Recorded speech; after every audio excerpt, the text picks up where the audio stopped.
Fala galera, tudo bom? Bem-vindos a mais um episódio do canal Governação.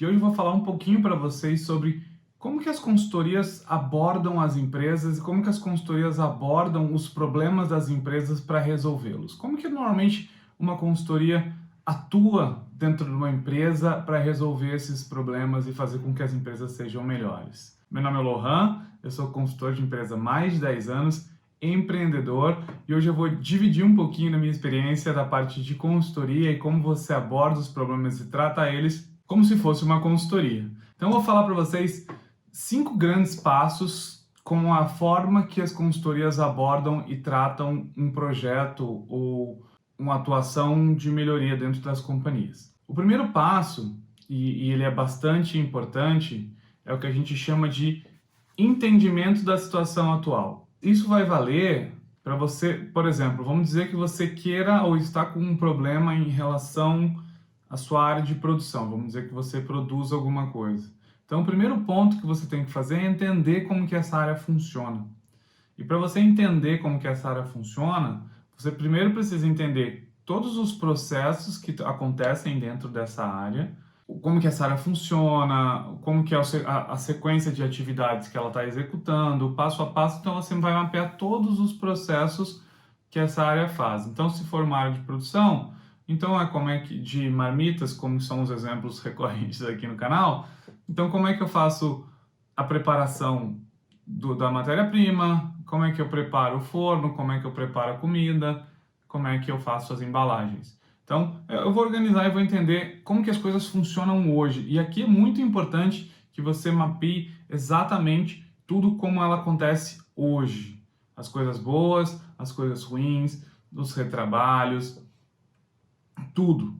Depois que você mapeou o processo, é importante que você também comece a identificar as interfaces desse seu processo. Então, quem que fornece informação ou material ou qualquer outro tipo de coisa para o seu processo e para quem que você está fornecendo. Então, você começa a entender todo mundo que fornece e para quem você está fornecendo, que são as interfaces do seu processo. Então, no caso das marmitas, por exemplo, os fornecedores de alimento, por exemplo, a parte de eletricidade, a parte de gás, você pode ter um fornecedor dos potinhos para colocar as marmitas. Então, quem que são essas interfaces? E no final, os clientes, por exemplo, né? Então, quem que são? Você entendeu bem os processos, quem são as interfaces? Essa fecha o primeiro passo. O segundo passo que você tem que fazer, a partir do que você mapeou da situação atual, é você começar a identificar os problemas. Então você começa a identificar o que não funciona nesse processo, então o que nesse processo são retrabalhos e você perde tempo.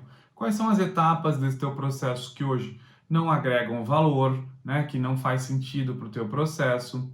Além disso, você começa a identificar nas suas interfaces se a forma que você está recebendo as quantidades e a maneira que você está recebendo essas informações, elas estão boas, elas estão fazendo com que você consiga otimizar o seu processo rodar de melhor maneira, ou elas são ruins. E você também vai avaliar como é que o teu cliente, a percepção, né, do teu cliente, do teu produto está acontecendo. Depois que você entendeu isso, e aqui é um ponto importante quando a gente fala de busca de oportunidades, para você priorizar e direcionar, né? Porque com certeza você nesse mapeamento vai achar uma série de oportunidades e possibilidades, mas nem sempre você vai conseguir trabalhar todas. Então, de alguma maneira, você precisa organizar e construir uma matriz de esforço e impacto, que significa quais dessas ações vão me dar mais resultado com um esforço menor de execução. Então, é uma maneira de você fazer essa classificação. E um outro ponto é você entender quais são os seus grandes objetivos de melhoria. Muitas vezes as empresas querem melhorar determinada área ou determinado processo para custo. Então você vai focar nas oportunidades que você identificou relacionadas a custo. Se for algo em relação a aumentar o volume de produção, você vai entender onde você hoje está perdendo e não está conseguindo produzir no máximo. É importante que você priorize para saber quais são as ações, o que você vai endereçar. Fechamos o segundo ponto, a gente entra no terceiro. O que é o terceiro ponto? O terceiro ponto é você desenhar a nova forma de trabalhar, que é qual que é o seu modelo proposto de trabalho. Então, como é que você endereçando ou resolvendo esses problemas, como é que vai ter que funcionar? Será que eu vou ter que colocar um controle novo? Será que eu vou eliminar uma etapa do processo que eu tinha e eu não vou ter mais fazer? Será que eu consigo automatizar, às vezes, uma parte do meu processo que estava manual? Eu desenho como que eu gostaria que fosse essa nova forma de trabalhar, esse novo modelo de trabalho. E esse modelo é importante que ele enderece e resolva os problemas que você identificou. Então, se eu identifiquei que eu tinha uma perda muito grande de matéria-prima no meu processo, mas eu não tinha um controle, eu não sabia o que era, e a oportunidade foi desenhar um controle, eu vou desenhar um controle nesse meu processo para começar a acompanhar as perdas e entender os motivos que essas perdas estão acontecendo. E assim por diante. Então, desenhei a nova forma de trabalho, aí a gente vai para o nosso quarto passo. E o quarto passo é a gente implementar essa nova rotina de trabalho. É a gente começar a trabalhar diferente. Então a gente às vezes trabalha sozinho, então acaba sendo mais fácil essas mudanças, alterações, começar a preencher um controle, melhorar. Mas às vezes a gente precisa capacitar e desenvolver os nossos funcionários para fazer isso. Então essa implementação, esse acompanhamento, ele é bastante importante, porque quando a gente fala de mudança, é sempre mais trabalhoso trabalhar de uma maneira nova, né? As pessoas estavam acostumadas, ou você mesmo estava acostumado a trabalhar de uma outra maneira, você vai ter que começar a trabalhar de uma forma diferente. Então, é sempre muito mais mecânico, é mais difícil, precisa ser mais pensado. Então, tem que tomar um pouco de cuidado nesse momento de implementação para que as coisas não voltem a ser como era antes, porque todo mundo já estava acostumado, era mais fácil e, teoricamente, funcionava, né? Mas não dava o resultado que você queria. Então, esse momento de implementação ele é bem importante para que você persistentista garanta que o que você está fazendo efetivamente está correto. Se não for, você faz os ajustes, faz as correções, mas você garante que você está implementando esse novo modelo, essa nova forma de trabalhar, porque isso vai te ajudar a entregar os resultados que você está querendo. Então, nesse momento de implementação também, é importante que você esteja medindo os novos patamares de operação para garantir que você está conseguindo entregar os resultados que você quer. Por último, e muito, muito importante, é você garantir que você sustentou essa mudança, essa nova forma de trabalhar.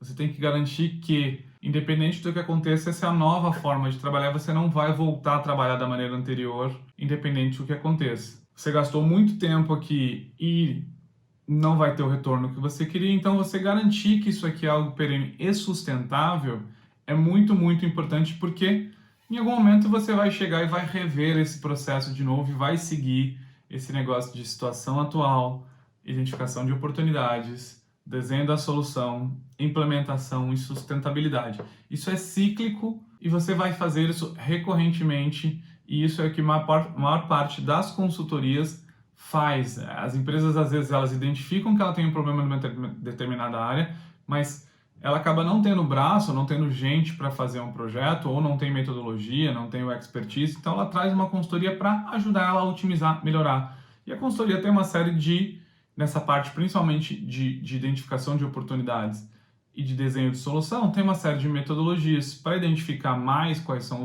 as oportunidades, e tem muita ferramenta de coisas como atuar, de controles, de indicadores, de referências, que são as melhores práticas de mercado de atuação em determinadas áreas. Então, as empresas usam muito as consultorias por isso, mas essa é a grande lógica, é o grande sequenciamento de etapas que as consultorias utilizam para abordar os problemas e otimizar as operações das empresas. Tá ok, gente? Era isso, espero que seja muito útil para vocês, que vocês consigam aplicar e serem os próprios consultores. Lembrem de se inscrever no canal, divulguem para os amigos. Até mais, tchau, tchau!